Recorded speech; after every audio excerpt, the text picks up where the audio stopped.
and welcome back to our creative videos. My name is Loretta Hayes. I'm from Hayes Sewing Machine Company in Wilmington, Delaware. And today we're going to do a quick project using our serger.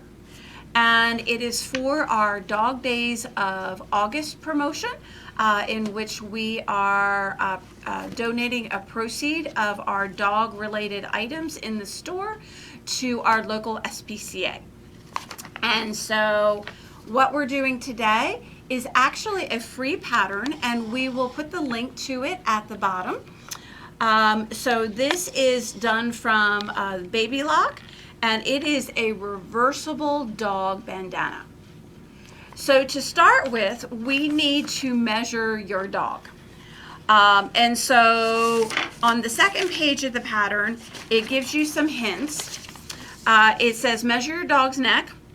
Okay, and then you're going to add 6 to 8 inches for that to that measurement. That way we have enough room for the bandana to tie. And then we want to measure from the back of his neck down to how far we want the bandana to be. So if you take a look, Pam's going to pan down here. And I took and I cut a 30-inch length for my long length. And then I cut a 15-inch length for how long I wanted the bandana to go to the back.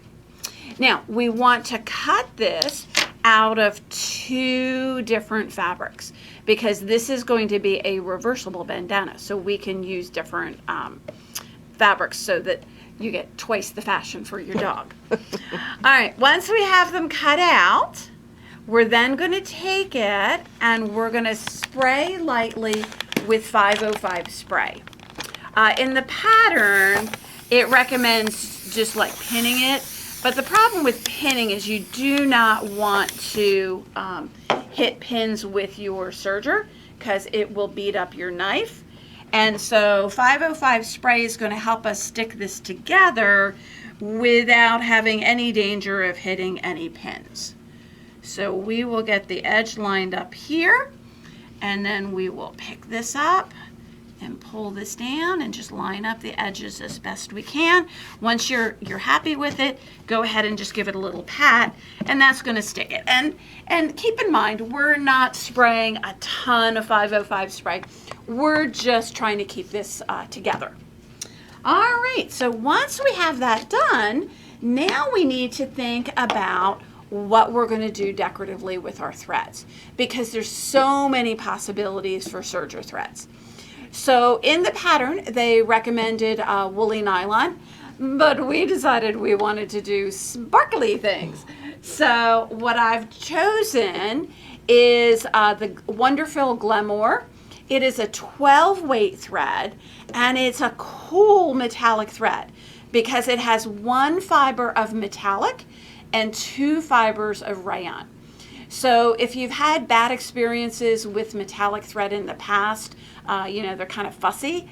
Glamour is not that way. And certainly because we're going to run these through the loopers where the holes are much larger, it really makes it a simple thread to use.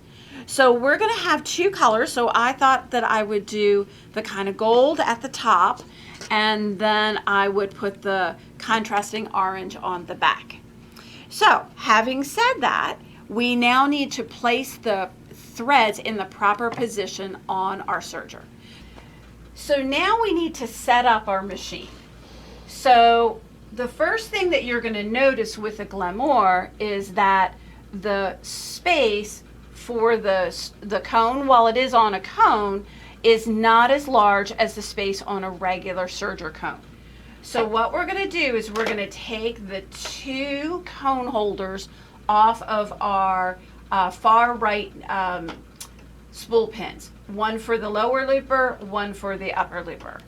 And then what we're going to do is we're going to place our thread appropriately. So I'm going to have the orange on the orange fabric. And so that's going to be on my lower looper. And then my gold thread is going to be on my upper looper. Now, if you're uncertain as to what which looper is which. Very easy to tell. All you're going to do is you're going to turn the handle, the flywheel, and you're going to look at the loopers. And one of those loopers is going to come up above the foot, and that's going to be your upper looper. It's going to do the loop on the upper side, hence the name. Then you take a look at your lower looper. It rocks back and forth, and it's under the plate all the time, so it does the loop on the bottom side. So I'm going to do the orange thread on the bottom one, so that is our lower looper. Our first spool pin on the right. This serger is a Baby Lock Victory, and so the spool pins kind of have a little L shape to them, but a lot of sergers are perfectly straight, and so it would be the last spool on the right hand side. Now, we need to get our machine set up. We're going to start out by taking out our left hand needle. So you'll see I only have my right hand needle in. Then we need to thread our threads. So on this one, there is no guides. There are no guides. Jet threads. So what we're going to do is just follow the directions on the door. So step 1 is raise the presser foot. Step 2 is to push this button in on the front, and you'll hear a click, and you'll see the pipes come out from the machine about 1/2 inch. Step number 3 is to turn the flywheel, and as you come around, you'll hear a large click, and you'll see those pipes connect up with the loopers. So the thread is going to follow those pipes. We do need to tell it which pipe we're threading. So we're going to start with the lower looper. So L for lower, U for upper. Now, what's interesting about heavier decorative threads, so woolly nylon, glamour, 12 weight thread, that kind of thing, is that with the jet threading, the thread is quite often too heavy for it to jet thread through because it's about twice the thickness of a regular thread. So one of the cool things that come with your machine is a wire. It's called a looper threader, and it's like a gigantic needle threader. There is a little loop at the bottom, just like a traditional needle threader, but look at the tail of wire. It's about like 12 inches long. And so all we're going to do is we're going to take the thread and we're going to thread it through the loop. Once it's through the loop, we're going to take the wire, and I'll get my hand out of the way here, sorry. I tell you, being left-handed, sometimes that's just no help. And we're just going to push the wire through until it comes out of the looper. So over here on this side, the wire has shown itself. So now I can grab the wire with your right pull hand. It through. No, I can't. And there we go. So we'll take this thread. It's nice and long. So we'll take and cut that like basically to the base of the machine. So one done. Super simple. Now we're going to do the upper looper. So we're going to come up for the gold thread. We're going to go up through the rack into the little slot. I'm going to tell the machine that I'm threading the upper looper. And we'll get our wire again, find the end that's got the loop. We'll tuck that through. And we will push this in. And I will be as right-handed as you can, huh? Yes. I'm sorry, got to get that left hand in there a little bit. All right, so here we go, pulling that one through, and then voila. That's amazing. It's still so much faster than doing all the clips. Yes, absolutely. When you're done with your wire, if you wrap it up, on this particular machine, there's a little secret compartment that you can tuck it into so you always have it. And I am always hard time getting it to stay in, but it'll tuck in there good. All right, so we've got the two technically worst parts of threading a serger done. Now we're going to go up to the needle, and we're going to pop that on, up over the top, into the slot. And needles are on sergers are so much more familiar to us because it's like threading your sewing machine up over the take-up lever, and we're going to come into the needle. So for me to thread the needle with the needle threader, I need to get rid of these pipes. So I'm going to go ahead and push those pipes over to the right using the little lever. And then on the side of the serger, you will see there are 2 green marks. So we're going to line those 2 green marks up. And as soon as we do that, then our needle threader will line up with the eye of the needle. And you just put the thread on the hook and then pull the thread through the rest of the way. Pretty cool. Yeah, really nice. All right, so if we're doing decorative threads, if you're working with a standard serger where you have tensions, then you're probably going to loosen up a thicker thread about 1 number. So let's say you're at 4 normally, you would put it to 3.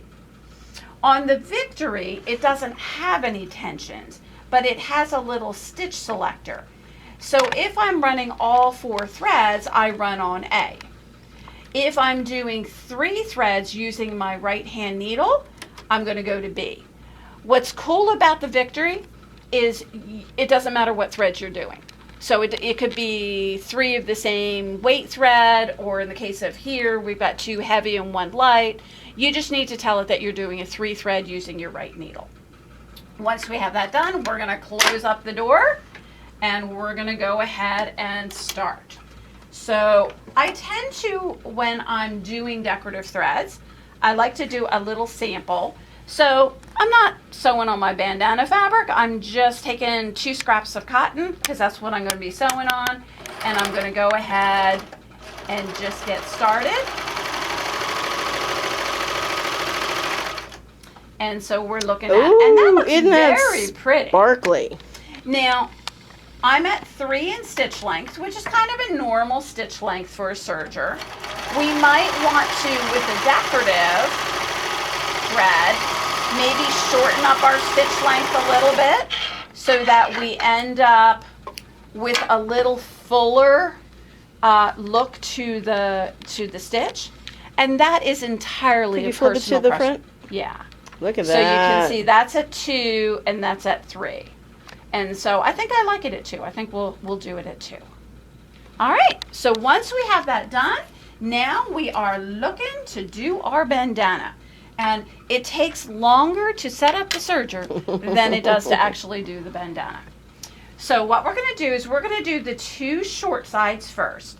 I'm going to run the edge of the fabric along the edge of the plate. Just kind of get it tucked in and started.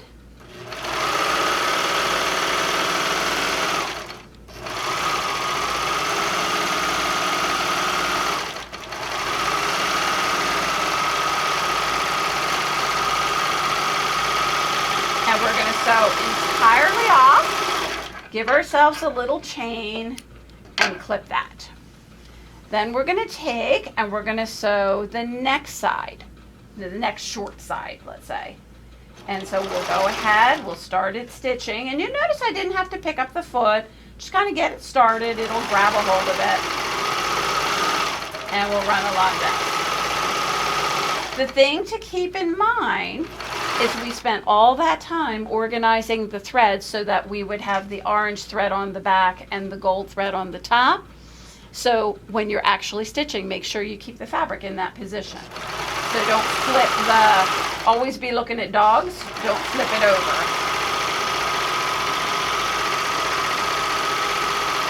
And we'll come down to the bottom. We'll sew off a little bit and we'll go ahead and clip it. And then the last seam is going to be our long seam. So we'll come in, we'll get that started.